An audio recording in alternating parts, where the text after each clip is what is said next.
என் அன்பு குழந்தையே, உனக்கான நல்ல விஷயங்களை செய்து கொடுப்பதற்காகவே உன் தாயானவள் இன்று உன்னை தேடி வந்திருக்கின்றேன். என் தங்க குழந்தையே, தினமும் இரவில் உன்னுடைய இல்லத்தை ஒருவர் நோட்டமிட்டு கொண்டிருக்கின்றான். உன்னுடைய இல்லத்திற்குள் மட்டுமல்ல, உனக்கு ஒரு மிகப்பெரிய ஆபத்தை கொடுக்கத்தான் இந்த ஆண் உன் இல்லத்தை சுற்றி சுற்றி வந்து கொண்டிருக்கின்றார். இவர் யார்? எதற்காக உன் இல்லத்திற்குள் இவர் இந்த விஷயத்தை செய்ய நினைக்கின்றார்?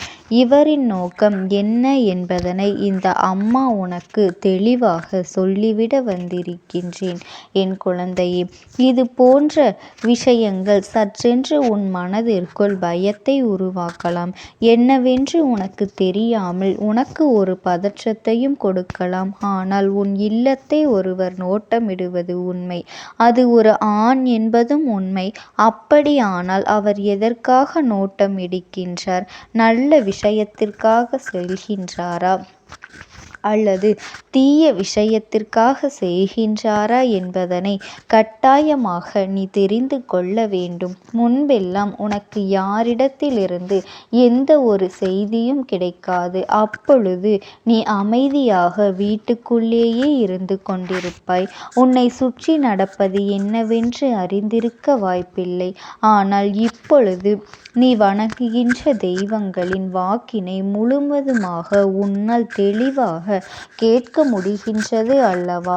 உன்னை சுற்றி நடக்கின்ற விஷயங்கள் எல்லாம் அவர்கள் உனக்கு தெளிவாக எடுத்து சொல்லி கொண்டிருக்கின்றார்கள் அல்லவா? அப்படி இருக்கும் பொழுது உன்னை சுற்றி நடப்பதை எல்லாம் நீ தெரிந்து கொள்வதில் எந்த ஒரு தவறும் இல்லை. அதுவும் இந்த அம்மா சொல்லும் பொழுது அதில் இருக்கின்ற ஆழமான உண்மையை நீ புரிந்து கொண்டு என்ன செய்ய வேண்டும், எப்படி செய்ய வேண்டும் என்பதனை தெரிந்து கொண்டு உன்னுடைய வாழ்க்கையை நீ காப்பாற்றி கொள்ள வேண்டும்.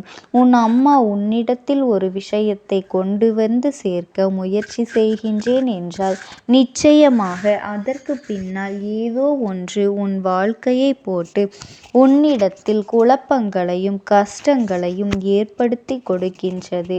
அதனால் தீர்வினை கொடுப்பதற்காகத்தான் இருக்கும். இது இந்த அம்மா காரணமில்லாமல் எதையும் உன்னிடத்தில் சொல்வது இல்லை. நம் இல்லத்திற்குள் நாம் உண்டு, நம் வேலை உண்டு என்றுதான் இருக்கின்றோம் என்று நீ யோசிக்கின்றாய் அல்லவா?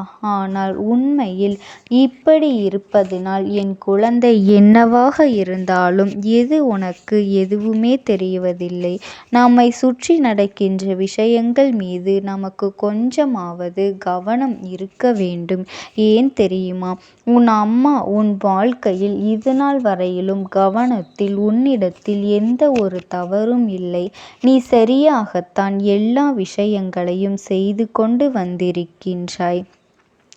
யாருக்கும் எந்த ஒரு துரோகத்தையும் நீ இதுநாள் வரையிலும் செய்தது கிடையாது.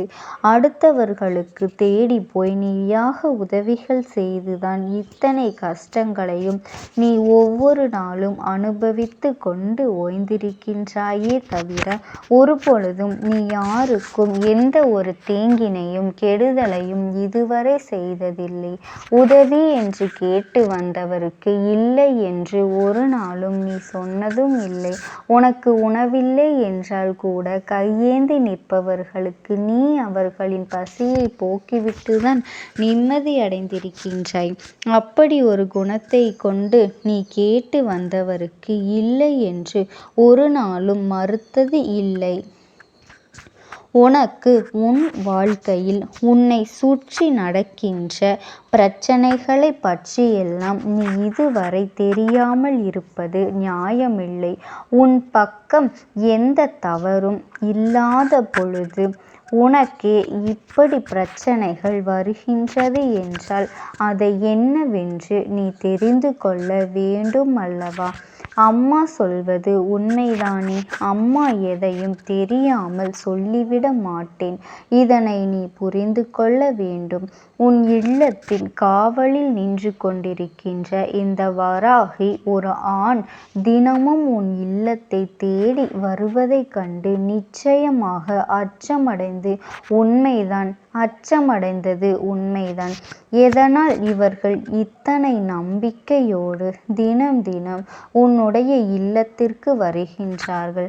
ஒரு விஷயத்தை செய்ய தொடங்கும் பொழுது ஆரம்பத்திலேயே அது முடியாது என்று ஒருவருக்கு தெரிந்துவிட்டது என்றால் மீண்டும் மீண்டும் வருவதற்கு வாய்ப்புகள் கிடையவே கிடையாது.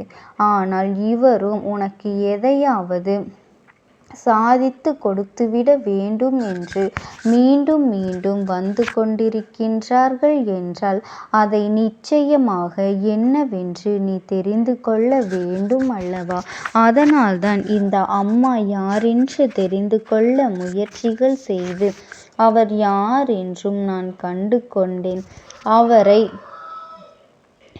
நான் கையெடுத்து வணங்கியும் விட்டேன். என் தங்க குழந்தையே, உன் அம்மா சொல்வது உனக்கு புரிகின்றதா? என் குழந்தையின் இல்லம் தேடி வந்தது யார் என்றால் உனக்கு உன் வாழ்க்கையில் மிகப்பெரிய நல்லதை ஏற்படுத்தி தரக்கூடிய ஒரு தெய்வம்தான் உன்னுடைய இல்லத்திற்கு வந்துவிட்டது.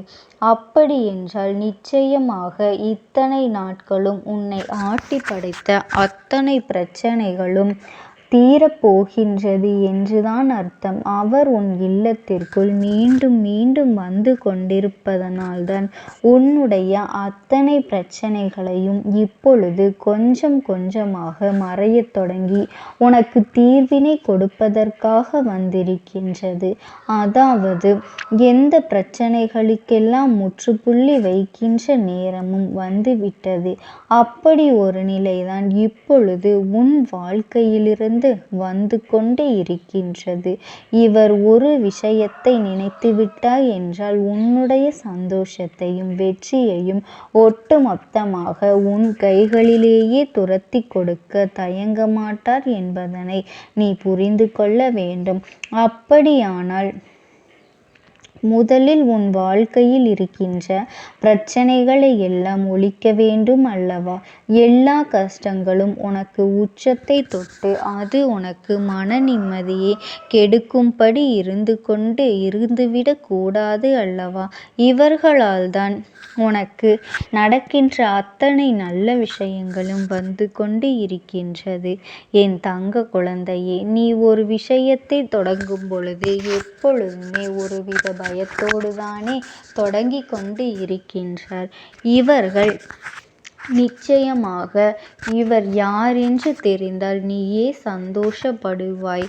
என் தங்க குழந்தையே, உன்னுடைய வருகைக்காக அவர்கள் ஏங்கி நிற்பது உன் குலதெய்வத்திற்கு சற்று மன வருத்தத்தை தான் கொடுத்துவிட்டது.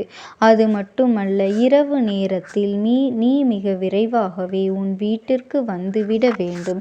வீட்டிற்கு வந்து உன் குடும்பத்தில் இருப்பவர்களுடன் கொஞ்சம் மகிழ்ச்சியாக இருக்க வேண்டும் என்றுதான் அவர்கள் நினைக்கின்றார்கள்.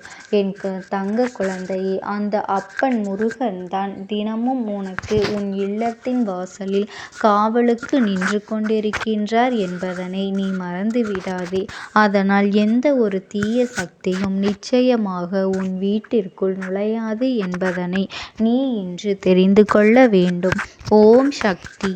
ஓம் ஆதிபராசக்தி.